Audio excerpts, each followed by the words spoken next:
देखिए विनीता, ये होना ही है, और यही अब चरित्र है, और यही राजनीति है। वो कोई गलत नहीं कर रहे हैं। मैं एक चीज बता दूं, चाहे नरेंद्र मोदी हो, चाहे योगी आदित्यनाथ हो, शिवराज सिंह चौहान हो, या जो भी हो, वो वही कर रहे हैं जिसका उन्हें जनादेश मिला है, और वो जनादेश का सम्मान कर रहे हैं। जनता ने ये दिया है, और जनादेश जब ये मिला है कि आप सांप्रदायिकता फैलाइए, आप हिंदू मुस्लिम कीजिए, आप मंदिर मस्जिद कीजिए, आप एक अल्पसंख्यक समुदाय को खत्म कर दीजिए, आप उन्हें बेरोजगार कर दीजिए, उन्हें मार दीजिए, उन पर बुलडोजर चढ़ा दीजिए।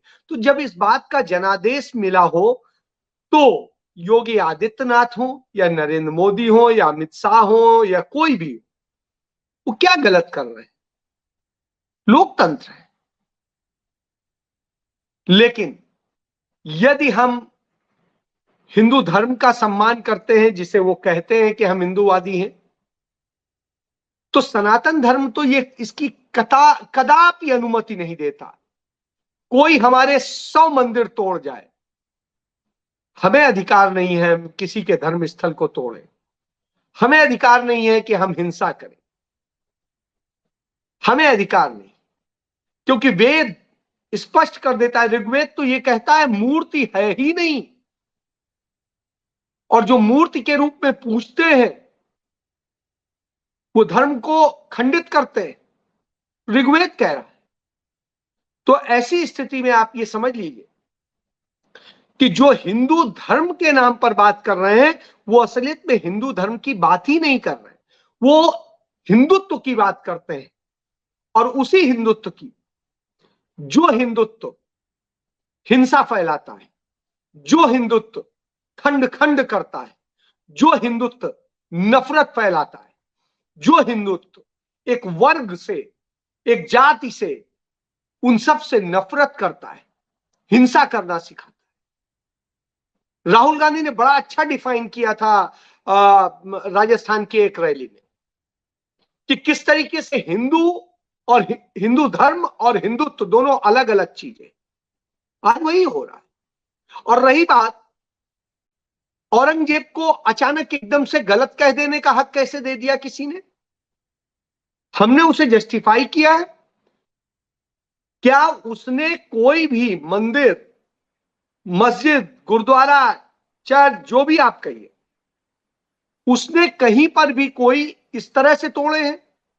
एक चीज समझ लीजिए, यदि आप पता कर लीजिए, राजस्थान में तो जब वसुंधरा राजे सिंधिया थी, तो कई 100 मंदिर तोड़े गए थे, क्योंकि वहां रोड सही करनी थी, दूसरी व्यवस्थाएं करनी थी, दूसरी चीजें थी।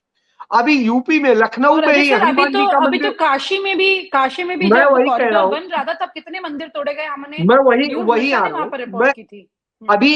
अभी लखनऊ में हनुमान जी का मंदिर तोड़ा गया, दूसरी जगह और हुए हैं, काशी कॉरिडोर बनाने के लिए तोड़े गए।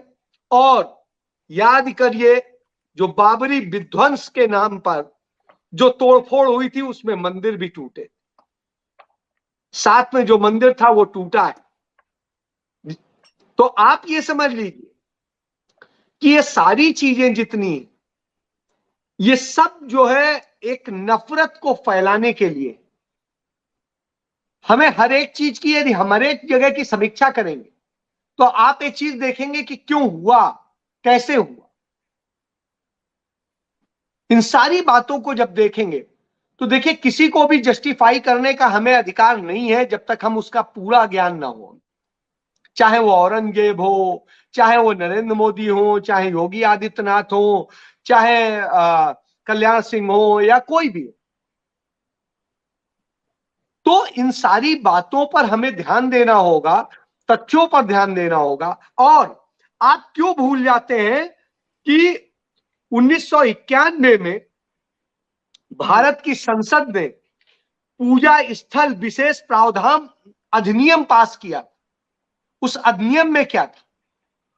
उस अधिनियम में स्पष्ट था कि जो भी 1947 को 18 सितंबर 1991 को यह पास हुआ था कि जो 1947 में जो धर्म स्थल जिस रूप में है उस रूप में बरकरार रहेंगे। आज तक वो एक्ट खत्म नहीं हुआ है, या तो संसद उसे खत्म कर दे, फिर चाहे जो कुछ करे। और आप एक चीज समझ लीजिए, जिस जगह का ये सर्वे करने का आदेश कमिश्नर ने दिया है, उस जगह हाईकोर्ट पहले कह चुका है सर्वे नहीं हो सकता है। तो कैसे हो रहा है, और कैसे कोई मान ले रहा है, उसको ऑब्जेक्ट नहीं कर रहा है? आपको अधिकार ही नहीं है। तो आप इन चीजों को देख लीजिए। और कमिश्नर की कोर्ट क्या कर सकती है? वो किसी धर्मस्थल को डिसाइड नहीं कर सकती है, उसको अधिकार नहीं है। वो सिर्फ राजस्व के मामले सुन सकती है, संपत्ति के मामले सुन सकती है, संपत्ति के मालिकाना हक का मामला सुन सकती है। तो जिसे अधिकार ही नहीं है, तो इस तरह का कोर्ट कमिश्नर कैसे नियुक्त कर सकती है एडवोकेट कमिश्नर? और किस चीज का सर्वे कराना है आपको? आप अपने रिकॉर्ड पे चेक कीजिए, रेवेन्यू रिकॉर्ड पे क्या है वो देखिए ना। तो रेवेन्यू रिकॉर्ड जो अवेलेबल है उस पे आप देखिए, उस पे वो आप ही के पास अवेलेबल है, उसकी सर्वे रिपोर्ट आप अपने तहसील से मंगाइए। शुक्रवार की दोपहर जमात में नमाज पढ़ी जाती है और मस्जिद में जमात में नमाज पढ़ने गए लोग इकट्ठे होते हैं। ये कोई नई बात तो है नहीं।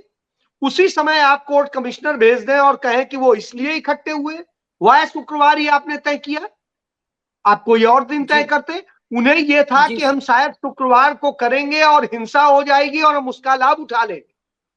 लेकिन मुसलमानों ने बड़ा समझदारी का परिचय दिया। उन्होंने दिखा दिया कि हम नहीं कुछ कर रहे हैं, आप दंगा फैलाते हो, हम नहीं फैला रहे, और वो चीज सामने आई। तो इस बात को समझना होगा। तो सच तो रिजवान जी, दुखद तो यही है। और आप एक चीज समझिए, आज यदि आप भी इस पे चर्चा कर रही हैं तो ये भी तो एक है, यही तो वो चाहते थे और वही आप ट्रैप में आ गए हम, वही आप कर रही हैं। आप यदि इसकी बजाय आज करती कि श्रीलंका के प्रधानमंत्री ने इस्तीफा दे दिया और श्रीलंका जैसी स्थिति की तरफ भारत बढ़ रहा है, वह 18.4% की परसेंटेज से महंगाई बढ़ रही, तो भारत में 14.14% की स्पीड से बढ़ रही है। यानी भारत सिर्फ कुछ ही अंक पीछे है। और उसके बाद में वहां जो कर्ज है और सारी उसका परसेंटेज है, भारत उससे भी सिर्फ 2% पीछे है। इसके बाद में आप देख लीजिए जो स्थितियां हैं, लगातार वहां से जो स्थितियां हैं, सेम स्थितियां हो रही हैं। भारत में कुकिंग गैस हो, भारत में पेट्रोलियम हो, भारत में दूसरी चीजें हो, सब महंगी होती जा रही। दुनिया में श्रीलंका जैसे, चूंकि वहां आर्थिक संकट पैदा हुआ है, उसको छोड़ के दुनिया में सबसे महंगा पेट्रोल डीजल भारत में बिक रहा है। दुनिया में सबसे महंगा कोयला आज भारत में आ रहा है। हम वियतनाम से और दूसरे देशों से भारत से 2.5 गुना 3 गुना महंगा कोयला खरीद रहे हैं। और आप एक चीज समझिए, आप जो गैस है, जो रसिया और यूक्रेन से तेल है और गैस है, वो सस्ती दरों पर अदानी अंबानी खरीद रहे हैं। और हमारी भारत की सरकार हमारी जनता के लिए कुछ नहीं करने को तैयार, और जनता के लिए कोई चीज नहीं हो रही। आप देख लीजिए। और आपको बता दें, अगले महीने आने के पहले पहले, अभी 10 दिन के अंदर अंदर जो आटा है वो डबल रेट पर हो जाएगा। और उसके बाद में चाहे बिस्किट हो, दूसरे और आटा से बनने वाले प्रोडक्ट्स हो, दलिया हो, सब कुछ सब जो है डबल हो जाएंगे। आपको पता है 46 से 48% महंगा गेहूं हो गया है। क्यों हो गया है? क्योंकि एफसीआई खरीदती उससे पहले ही अदानी अंबानी ने खरीद लिया, और गेहूं खरीद के 1 लाख मैट्रिक टन जो है विदेश में बेचने का उन्होंने सौदा कर लिया। आप समझ लीजिए, वैसे ही हमारे यहां उत्पादन जो है 5 से 10% के बीच कम हुआ है। तो जब ये स्थिति हो और उसके बाद में ये हालत हो, और भारत सरकार, भारत का प्रधानमंत्री क्या कहता है कि आप सबको इस बात का ध्यान देना चाहिए कि इस समय बड़ा अच्छा मौका है कि विदेशों में मांग है गेहूं की और आप चुप बैठे। वो उन्हें बता देता है कि हाँ भाई ये कर लो, और ये करके तुम यहां पे इस तरह से इतना पैसा और बना लोगे। तो ये स्थिति है, हमारे यहाँ उत्पादन कम है, सब कुछ कम है, उसके बाद और ये जानते हुए, क्यों ये जान रहे थे ऐसा नहीं है। इसका उदाहरण है कि देखिए जो मुफ्त गेहूं देने का नियम था उसमें गेहूं कम कर दिया गया है देना, उसके साथ चावल बढ़ा दिया गया। तो आप इन बातों को समझ लीजिए कि जो हालात हैं लगातार हैं वो बहुत बदतर हालत में जा रहे हैं। हम श्रीलंका की तरफ जा रहे हैं, और जब श्रीलंका की तरफ जा रहे हैं तो सरकार क्या चर्चा कराना चाहती है? ज्ञान व्यापी सरकार चर्चा कराना चाहती है, मंदिर की बात करती है, सरकार कराना चाहती है बुलडोजर पे चर्चा, सरकार चर्चा कराना चाहती है अतिक्रमण पर, सरकार चर्चा कराना चाहती है दूसरी और चीजों। आप नफरत में फंसे रहिए, उधर खेल होता रहेगा, और पूंजीपति जो है पूंजी बनाएंगे और उसका एक बड़ा हिस्सा सत्तारूढ़ दल के पास पहुंचता रहेगा, ब्लैक में भी और व्हाइट में भी। तो ये चल रहा है, और ये चल रहा है, इस पर चर्चा नहीं हो रही, चर्चा इस पर हो रही। तो समस्या विनीता ये है कि जो वो चाहते हैं हम उस पर चर्चा करते हैं, और यही विडंबना है और यही समस्या है।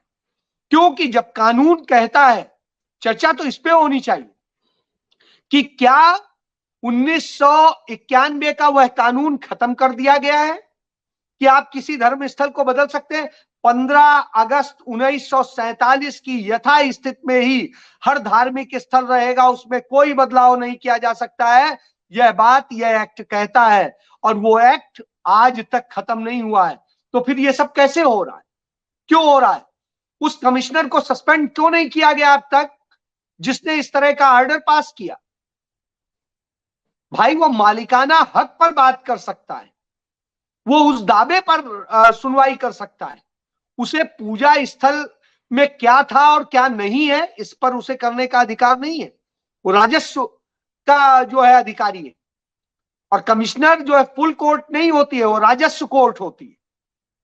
तो आप ये चीज समझ लीजिए, इन सारे विधिक पहलू मौजूद है, और उसके बावजूद विधिक पहलू पर चर्चा ही नहीं हो रही, चर्चा हो रही है दूसरी जगह।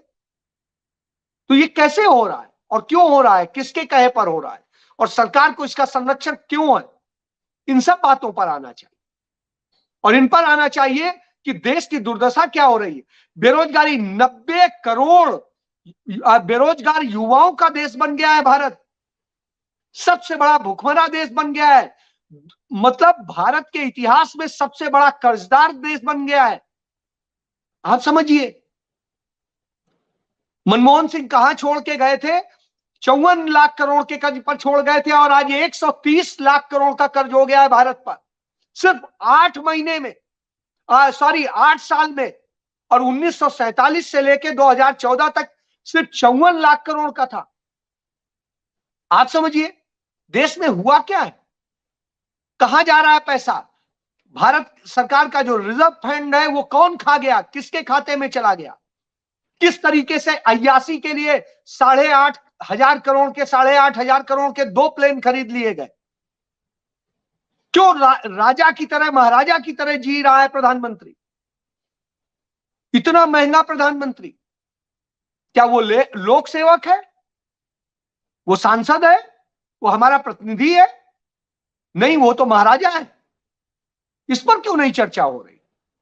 तो चर्चा का विषय तो ये, उन पर न चर्चा होकर के नफरत पर होती है। हम तो भाईचारे के साथ सदैव से रहते आए, मुगल काल में भी भाईचारे के साथ रहते थे और आज भी रह रहे।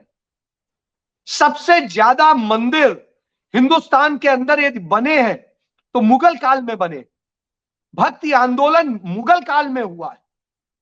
फिर आप क्या बात करते हैं औरंगजेब के काल में? फिर आप क्या बात करते हैं? विवादित संपत्तियां तोड़ी गई थी, जहां अपराध हुए थे वो तोड़े गए थे, उसने मजारें भी तोड़वाई थी। इस बात पे क्यों नहीं जिक्र होता है? तो बहुत सारी चीजें हैं और इन पर चर्चा होनी चाहिए, लेकिन हम चर्चा जो है गलत जगह कर रहे हैं, क्योंकि यही भारतीय जनता पार्टी चाहती है, यही उनकी सरकार और पार्टी चाहती है, नेता चाहती है। जी। और आप हमसे जुड़े रहने के लिए सब्सक्राइब करें YouTube पर, फॉलो करें ट्विटर पर और लाइक करें Facebook पर। और ज्यादा जानकारी के लिए आपको टाइप करना होगा सिर्फ न्यूज नशा।